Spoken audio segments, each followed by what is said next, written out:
Essa é uma mensagem bíblica produzida pela Igreja MSBN ao Corpo de Cristo.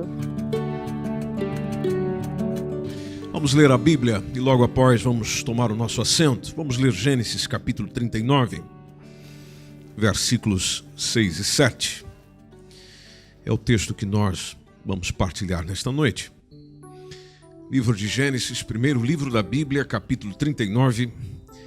Vamos ler os versos 6 e 7.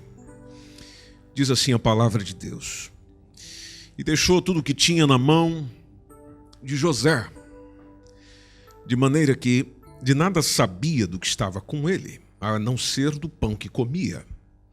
E José era formoso de aparência e formoso à vista. E aconteceu depois destas coisas que a mulher de seu senhor pôs os olhos em José e disse: Deita-te comigo. Uau! Pode tomar seu assento, por favor.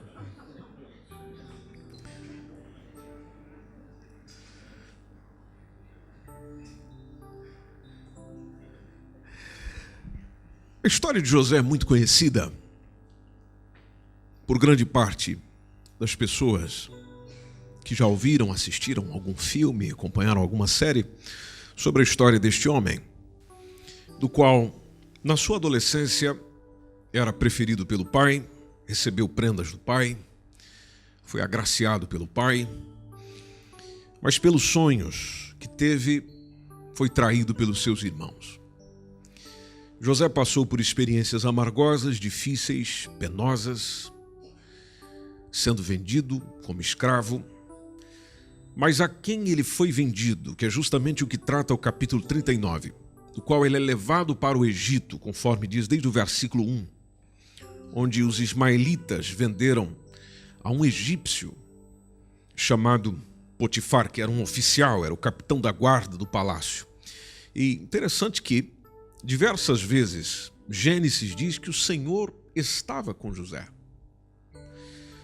José tinha um diferencial na sua vivência, ou nos resultados das suas decisões, das suas ações, porque Deus estava com José.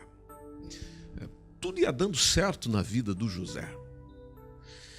Apesar de muitas coisas estarem sendo feitas de maneira errada pelos outros, mas na vida de José, as coisas iam dando certo. Ele morava na casa do seu dono, ia bem em tudo. E o dono de José, vendo que o Senhor estava com ele, abençoava ele em tudo que fazia. E o versículo 4 vai dizendo que José ganha a simpatia do seu dono. Não só a simpatia, mas também eu acredito que a empatia do dono. E recebendo esse carinho, recebendo essa atenção, pôs ele como seu ajudante particular, deu a José a responsabilidade de ele cuidar da sua casa, tomar conta de tudo o que era seu. Dali em diante, diz o verso 5, que o Senhor abençoa o lar do egípcio por causa de José. Veja a diferença de um homem abençoado por Deus estar em um lugar. Os outros são beneficiados. E o José passa a ter o seu patrão abençoado pelo Senhor, pela presença de José ali. Então o Senhor abençoou o lar do egípcio, conforme diz o texto, tudo que ele tinha em casa, tudo que ele tinha no campo. O verso 6 diz que o Potifar entrega nas mãos de José, conforme a gente leu, tudo o que ele tinha, não se preocupava com absolutamente com nada, e diz o texto que a única coisa que ele se ocupava era com a comida que comia. A não ser, e José, diz o texto que era um belo tipo de homem, um homem com excelente porte, presença, um homem apetecível.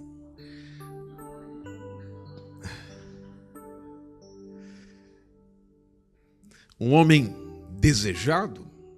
E sendo ele esse belo tipo de homem e simpático, chamou a atenção da mulher, da patroa.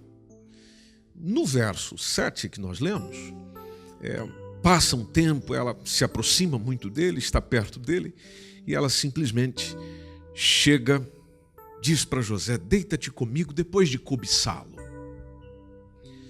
Depois de cobiçá-lo por um bom tempo, desejá-lo por um bom tempo, seguramente buscar alguns momentos a sós com ele por algum tempo. Tendo essa proposta sido dada a José, você já deve estar associando o que acontece depois, você conhece a história. O versículo 8 diz que ele recusa isso. Ele recusa com o fundamento dizendo: olha, o meu dono, o Potifar, ele não precisa se preocupar, está no versículo 8, com nada nessa casa, eu estou aqui, ele me pôs como responsável por tudo o que ele tem, nessa casa eu mando tanto quanto ele, eu tenho poder aqui, eu comando esse ambiente, aqui eu posso ter o que quiser, só que eu não posso ter a senhora. Eu tenho posse sobre muita coisa aqui, mas eu não tenho posse sobre si. A razão principal está bem no finalzinho do texto, quando ele chega e diz que não poderia fazer uma coisa dessa tão imoral e pecar contra Deus. Pecar contra Deus. Veja o que diz ali bem do meio para frente. Porquanto tu és sua mulher. Aí o como, pois, faria eu este tamanho mal e pecaria contra Deus? A gente percebe que o temor de José era justamente a pessoa de Deus. E por temer a Deus, eu não faço isso. Uma das coisas que nós percebemos numa história semelhante a essa é de que as pessoas se conectam emocionalmente. As pessoas podem olhar para alguém, olhar para outro homem, olhar para outra mulher, e por ter características das quais despertam a atenção, ou desejo, ou a vontade de ter aquela pessoa, de ter na sua vida, participando dela de alguma forma, a pessoa vai criando um laço emocional. Quanto mais conversa, mais interessante fica. Quanto mais observa, mais apetecível fica. Quanto mais eu vejo aquele homem, quanto mais eu vejo aquela mulher, mais eu tenho desejo de estar com ele ou com ela. Vai criando um laço de afetividade. Vai criando um laço emocional. Isso acontece com solteiros, como foi o caso de José, mas também acontece com casados. Se eu deixo uma amizade ir longe, e quando que eu deixo uma amizade ir longe? Eu deixo uma amizade ir longe demais quando ela já saiu do campo amizade. É quando eu já permito algum tipo de envolvimento que me faz desejar aquela pessoa para mim, exclusivamente para mim, ou tê-la, ou possuí-la. E nós temos algumas circunstâncias que vão mostrando se eu realmente estou a viver um momento como esse. E se estiver a viver, preciso imediatamente mudar de postura, mudar de vida, conforme a orientação da palavra de Deus, antes que eu desfrute de dias terríveis. Uma das coisas, por exemplo, é se eu estou tendo conversas com essa pessoa, seja um homem, seja uma mulher, mas eu não gostaria que o meu cônjuge visse, ou não gostaria que qualquer outra pessoa visse. Se você está em uma posição em que você pensa, olha, eu fico feliz que o meu marido, a minha mulher, ou os meus amigos, ou os meus irmãos não estejam vendo isso. Bom, então já mostrou que você está fora dos limites. Fora dos limites e está brincando com fogo. Por que está brincando com fogo? Basta olharmos para Provérbios capítulo 5, se você puder caminhar lá. Provérbios 5 foi uma recomendação do escritor, de um homem mulherengo, quando ele fala da mulher adúltera. E interessante os conselhos que ele vai dando no texto, conselhos contra o adultério, do qual ele já começa no versículo 1, capítulo 5, versículo 1, dizendo: filho meu, atende a minha sabedoria, a minha razão inclina o teu ouvido. Verso 2. Para que conserves os meus avisos e os teus lábios guardem o conhecimento. Porque os lábios da mulher estranha destilam favos de mel, ou seja, é desejável. E o seu paladar é mais macio do que o azeite. Naturalmente, ele compara aos produtos disponíveis e deleitosos da época. Verso seguinte: mas o seu fim é que é amargoso, e amargoso como o absinto, que é uma coisa amarga pra caramba, e agudo como a espada de 2 fios. Vai ser terrível para a tua vida. Verso seguinte: os seus pés descem à morte, os seus passos firmam-se no inferno. Ela não pondera a vereda da vida. Ela está descendo para o mundo dos mortos. Essa mulher não anda na estrada da vida, ela caminha sem rumo, só que ela não sabe disso. E o texto está, apesar de estar a falar de mulher, mas você, mulher, pode associar ao homem também. Verso seguinte: agora, pois, filhos, dai-me ouvidos, não vos desvieis das palavras da minha boca, afasta dela o teu caminho, afasta dele o teu caminho, e não te aproximes da porta da sua casa. E essa casa pode ser tanto dela e dele, quanto minha. Em frente. Para que não dês a outros o quê? A tua honra, nem os teus anos a cruéis, a gente cruel. Em frente. Para que não se fartem os estranhos do teu poder. Todos os teus trabalhos entrem na casa do estrangeiro, que é isso que vai acontecendo depois. E você vai gemer no fim. Lá no fim vai ter muita dor quando se consumirem a tua carne, quando se consumirem o teu corpo. Verso 12. E digas: como aborreci a correção. Ou seja, eu não dei valor à mensagem que me foi dada. Eu não dei valor ao conselho que me foi dado. Eu tinha raiva de conselhos. Nunca aceitei conselhos de ninguém. E existem pessoas assim, das quais você chega e diz: meu irmão, minha irmã, não faça isso. Ou vai com cuidado com relação a isso. Mas rejeita o conselho. Verso 13, o escritor chega a dizer: não ouvi os meus mestres, eu não dei atenção para eles, e eu quase caí na desgraça diante de todos. Aí a partir do verso 15 é que vem um conselho mais preciso, dizendo: bebe a água da tua cisterna. Traduzindo isso para um português mais corrente dos nossos dias, é: seja fiel à sua mulher, seja fiel ao seu marido, e dê o seu amor somente a ela, dê o seu amor somente a ele. Como diz o texto: das correntes do teu poço. Aproveita o que é teu. Se não for teu, isola. E se estiver livre, isso não diz no texto, é simplesmente uma compreensão. Se estiver livre, então batalhe por ter para si. E o versículo seguinte diz: os filhos que você tiver com outras mulheres não lhe farão nenhum bem. Isso na linguagem de hoje.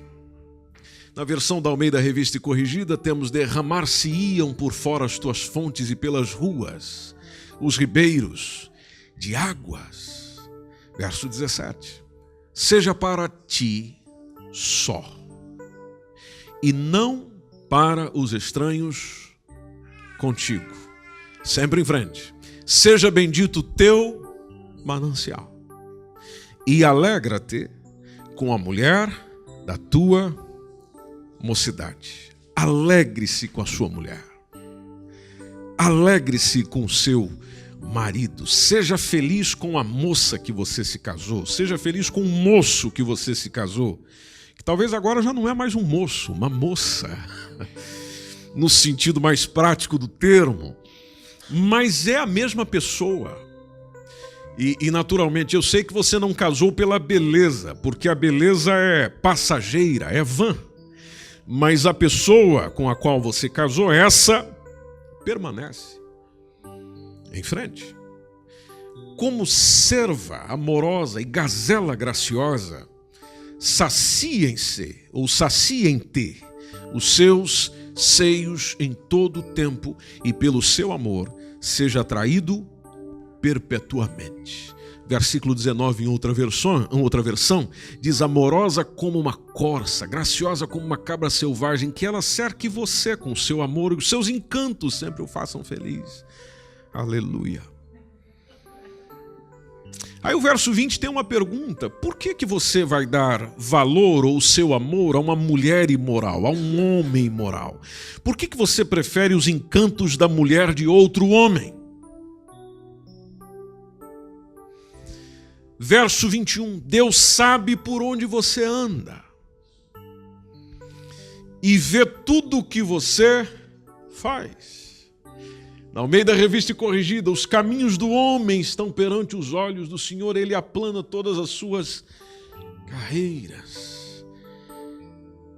Agora o versículo 23, versículo 22, melhor dizendo, diz que as injustiças que um homem mau comete são uma armadilha, ele é apanhado na rede do seu próprio pecado. Isso faz todo sentido dentro do Evangelho. Por causa das nossas concupiscências e por causa dos nossos desejos, nós vamos tomando decisões e tendo ações terríveis. Aí o versículo 23 diz que simplesmente morrerá, porque sem correção andou, sem dar ouvidos a conselhos andou, e pelo excesso da sua loucura andará errado. No capítulo 6, mesmo livro, só que a partir do versículo 20, tem um conselho para fazer o que o pai diz, nunca esquecer do que a mãe ensinou. Guarde sempre as palavras bem gravadas no coração, porque os seus ensinamentos o guiarão para a vida.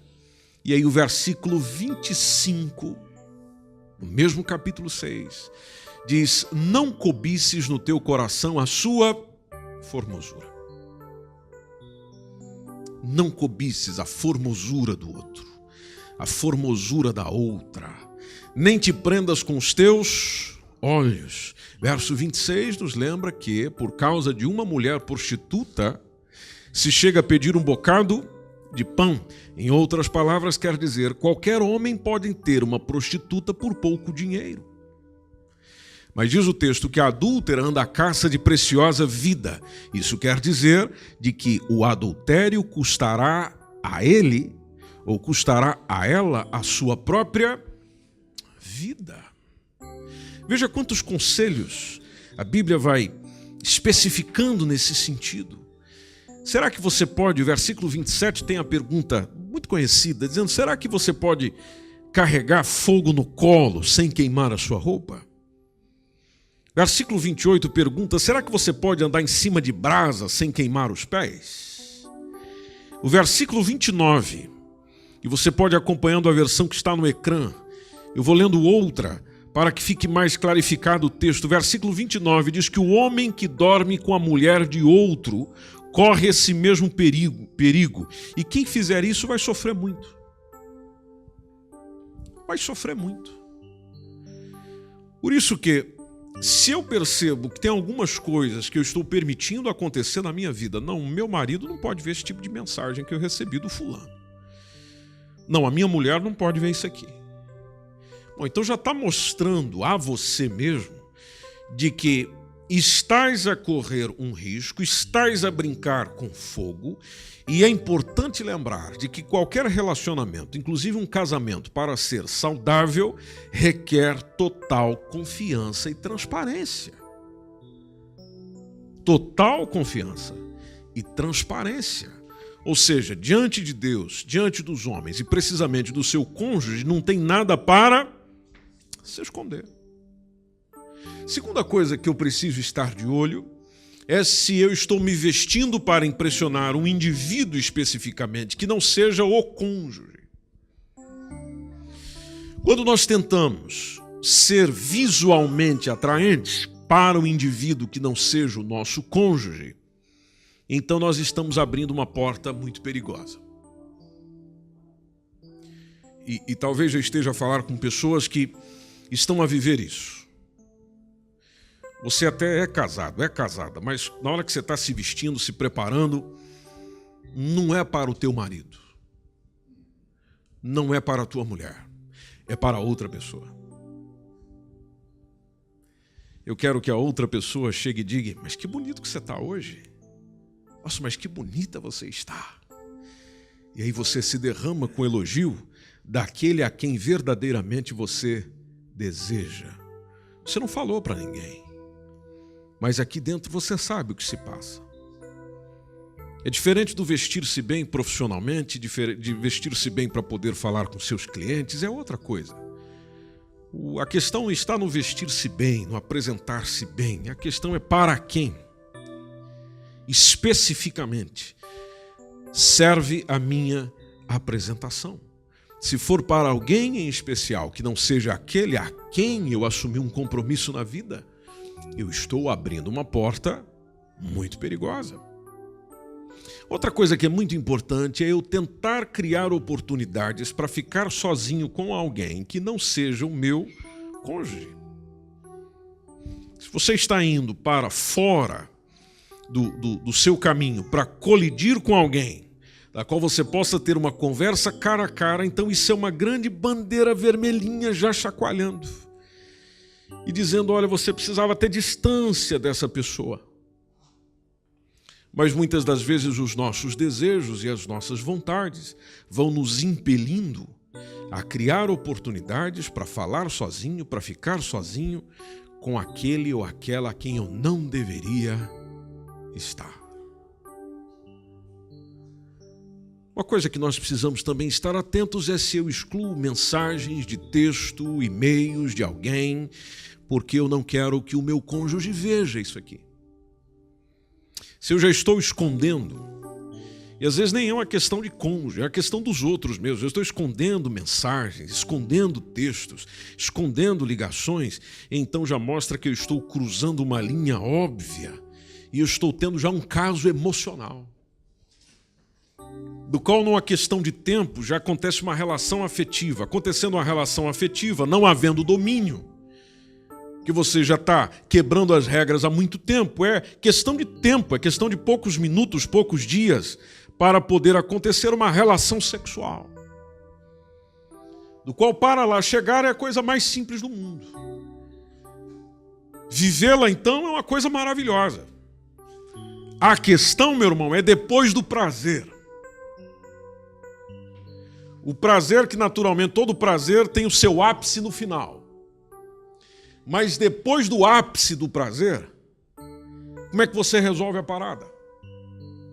Você vai mergulhando em um pecado atrás do outro, em um problema atrás do outro, em uma circunstância atrás da outra.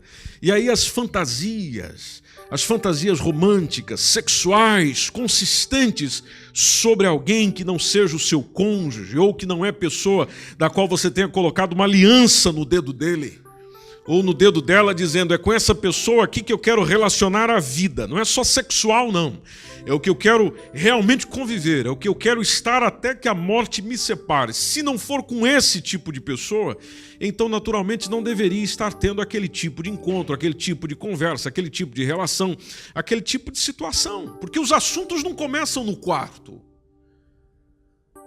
Esse tipo de assunto não começa no isolamento, ou quando você está lá com ele ou com ela. Não, esse tipo de assunto começa na mente. Se permitir que a sua mente vá realizando fantasias, então eu estou dando um pedaço do meu coração ao objeto dessa fantasia e eu estou abrindo a porta para que a fantasia se torne uma realidade. A mulher de Potifar tinha uma fantasia com o gostosão do José.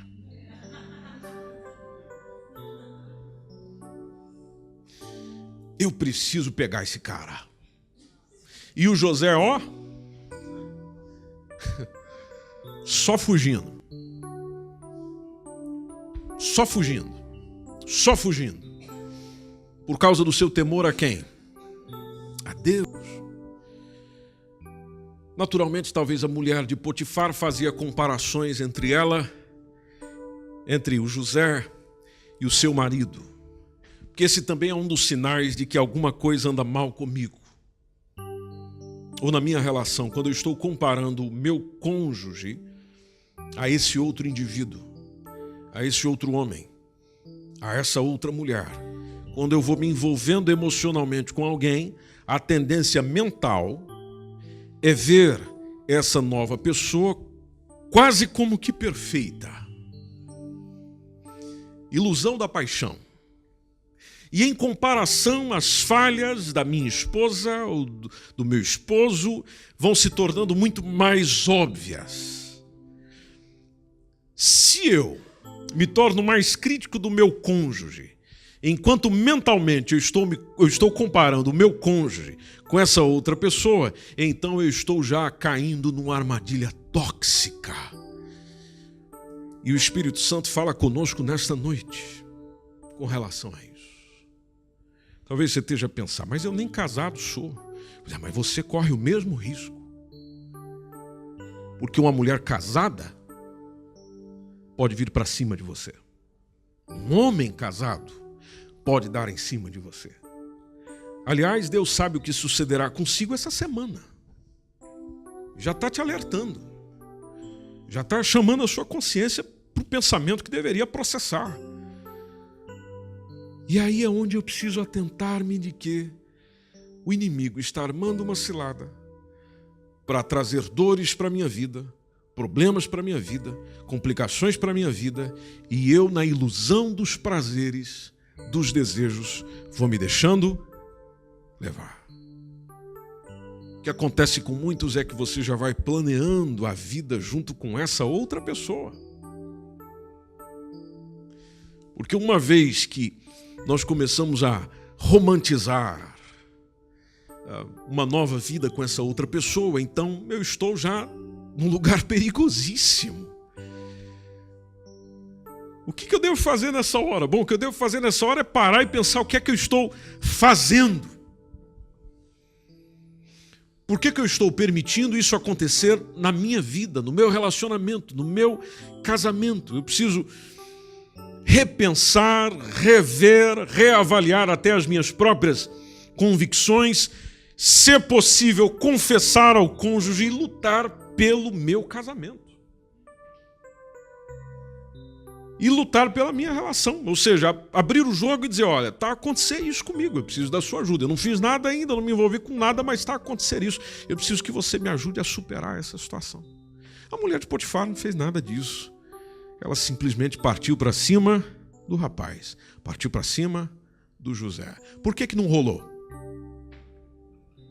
Por causa de um indivíduo fiel a Deus, temente a Deus, que chegou e disse, aqui não, minha irmã, aqui não tem, eu sou de outra, e não é você. Tá vendo isso aqui? É para outra, não para você. Ela não gostou nada disso, você sabe. Para complicar a vida do menino, ficou com a roupinha dele. E naturalmente, como ele saiu se desgarrando dela, ela agarrou na roupa do rapaz. Tira isso logo. Não. Ficando com a roupa dele, dá o seu grito. Ela... José tentou me molestar, José tentou...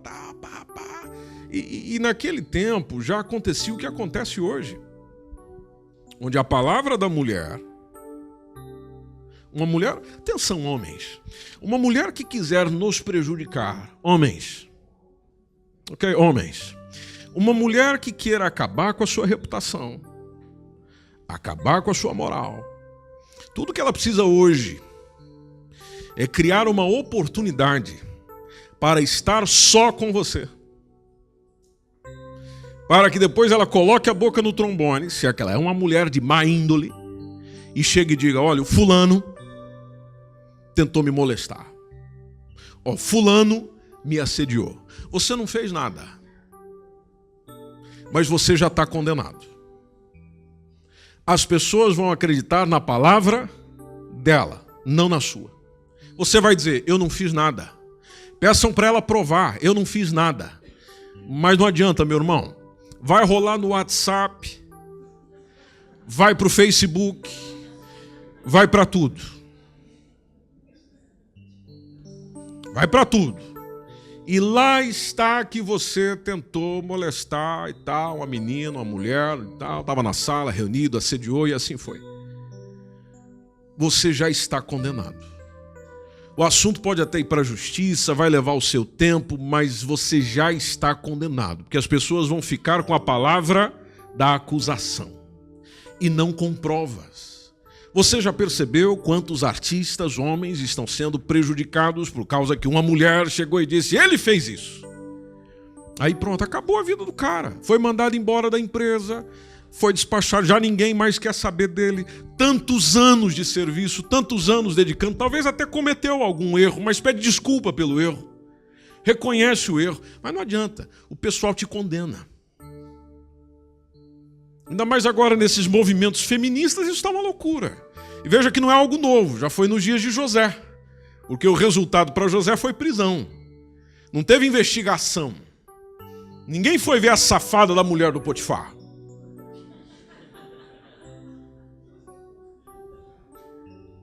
Ninguém foi avaliar a índole da mulher de Potifar. Não, ela é a mulher do chefão, ela não mente. E até o Potifar nem desconfiava da mulher também. Não, se ela falou, está falado. Realmente o José fez. Um homem da sua confiança perdeu toda a confiança por um negócio que não fez. Agora você se coloca no lugar do José, mais uma bomba na cabeça. Poxa vida, já sofri com os meus irmãos. Sofri para chegar onde cheguei. E agora parece que eu vou recomeçar de novo. Cadeia para mim. Aí você é preso, sem dever absolutamente nada por causa de alguém que inventou uma acusação, te desejou, te quis, queria um beijo seu, queria um abraço seu, um afago seu, e assim sucessivamente seu. Mas você não deu, e por não ter dado, vai pagar o preço.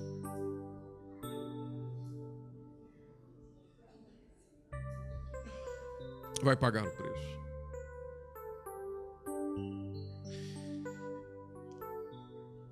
Se tiver que pagar algum preço, que a gente pague o preço não devendo nada.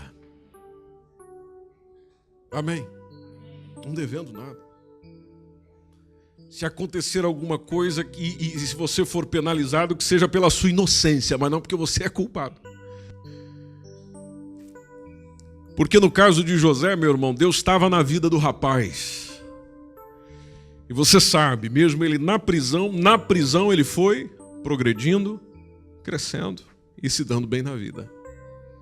Teve um momento, sim, de muita dificuldade, mas depois Deus resolve a ação do indivíduo, resolve o problema dele, fala, não, isso é tudo proposital, José. Eu tenho melhores planos para você. Mas a mensagem que o Espírito Santo ministra ao nosso coração hoje, é uma mensagem de alerta. Com quem você se envolve? Emocionalmente, toques físicos, conversas nas caladas da noite, conversas à parte. Seu cônjuge não sabe. E mesmo você não sendo alguém que já casou, mas as outras pessoas também não podem saber que eu estou me relacionando com esse fulano, com esse homem, com essa mulher, que eu estou batendo um papo com ele, que eu estou paquerando, que eu estou namorando. Não pode saber. Porque se souberem, eu estou com complicação. Bom, se você está com complicação, você já está complicado. Talvez não diante das pessoas, por elas não saberem ainda, mas diante de Deus, você está tramado. Diante de Deus. Ouça o recado do Espírito Santo para você hoje. Porque oportunidades virão. Oportunidades virão. Talvez uma pressão de alguém, como foi com José, virá. Nesta hora, seja fiel ao teu Deus. Seja fiel ao teu cônjuge. Seja fiel à tua palavra. A palavra que você disse do serei fiel até que a morte nos separe. Seja fiel a isso. E você que ainda não tomou essa decisão ou não foi ao altar para tomar essa decisão, lembre-se de que você também é um candidato a ter a vida complicada. Uma candidata a ter a vida complicada por causa do assédio de alguém, tentação de alguém. Não permita isso. Não permita isso. Porque os pecados sexuais, ou quando nós cometemos erros na área sexual, o preço que pagamos é muito alto. É muito alto. E mesmo que não chegue a acontecer uma relação sexual, mas na relação que você tem, existe uma quebra da confiança. E você sabe que quando falta confiança numa relação, seja ela de que tipo for, mas quando a confiança acaba, a desconfiança predomina. Por que permitir isso? Por que você está se relacionando com um homem casado?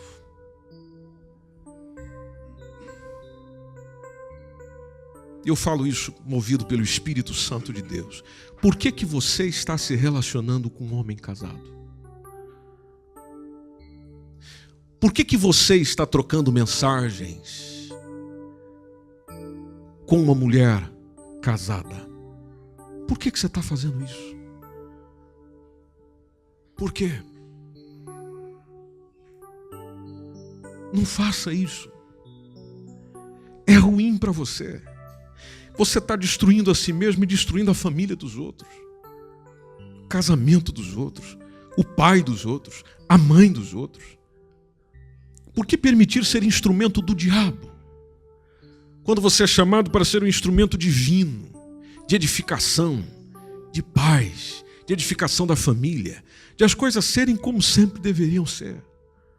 Cumplicidade, de estar juntos, de desenvolver juntos. Ah, mas eu tomei uma decisão errada. Bom, agora suporte então a bendita da decisão. Entra num tratamento. Muda essa situação, muda essa realidade. Mas não fique assim. É terrível para você, é terrível para os outros. E você só vai se acabando. E a palavra de Deus alerta: não adulterarás. 2 mandamentos, dos quais são listados no decálogo, da qual estão relacionadas a essa nossa reflexão de hoje, é o não adulterarás. E o último que diz não cobiçarás. E para encerrar, a gente pode até ler o texto de Êxodo 20.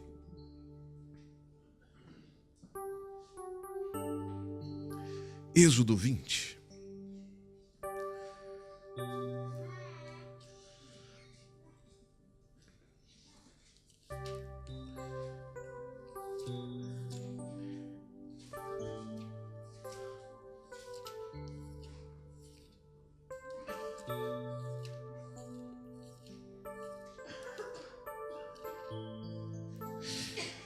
Observe o versículo 17. Não cobiçarás a casa do teu próximo. Não cobiçarás a mulher do teu próximo.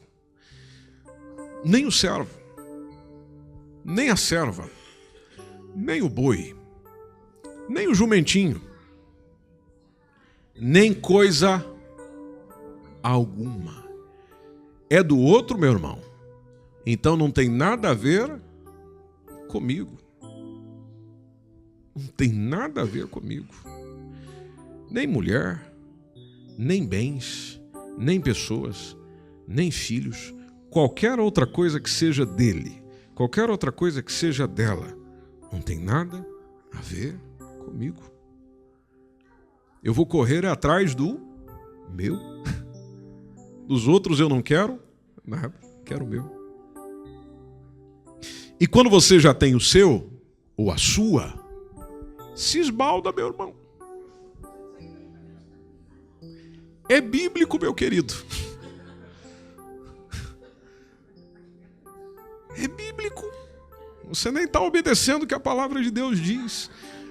É seu, é sua. Não é para partilhar com ninguém também. É seu. Cuida, zela, trata, atende, supre. É seu. Foi dado para você se deleitar. Aproveita. Aproveite ao máximo. Mas não se envolva com aquilo que é do outro. Com aquilo que é da outra. Deixa o outro. Deixa a outra. Faça como José. Eu estou mandando em muita coisa aqui, mas em você não. Eu tenho acesso a muita coisa, mas em você não. Você é dele. Você é para ele. Mesmo que isso lhe custe a sua liberdade, mas mantenha a sua posição. Esta foi mais uma mensagem bíblica produzida pela MSBM Oeiras. Siga-nos nas redes sociais, Facebook, Instagram, subscreva o nosso podcast e também o canal no YouTube. Saiba mais em msbmportugal.com.